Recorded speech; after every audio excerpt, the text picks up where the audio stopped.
চাচি, কেডে আপনি এনে কি করেন? মা, তুমি তো আমাকে চিনবা না। আমার বাড়ি পাশের গ্রামে। পাশের গ্রামে বুঝলাম, কিন্তু কারেন্টে মিটারের সামনে খাড়ায় কি করতেছেন? আম, এই রাস্তা দিয়ে যাচ্ছিলাম তো, দেখলাম মিটারটাতে লাইট জ্বলতেছে খুব সুন্দর, তাই ভাবলাম একটু দেখে যাই। মিটারের লাইট জ্বলা দেখেন? হ্যাঁ, এই যে লাইট জ্বলতেছে।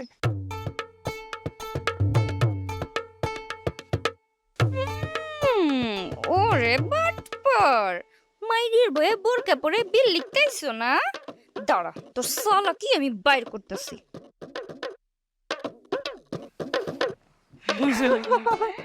চাচি, আপনার হাতগুলো তো খুব সুন্দর। আপনি কয় ছেলে মেয়ে? আমার 3 ছেলে 2 মেয়ে মা। আল্লাহ, আপনার এত বয়স হয়ে গেছে কিন্তু আপনার হাত দেখলে বোঝাই যায় না। আপনাকে আপনার সবগুলা ছেলের বিয়ে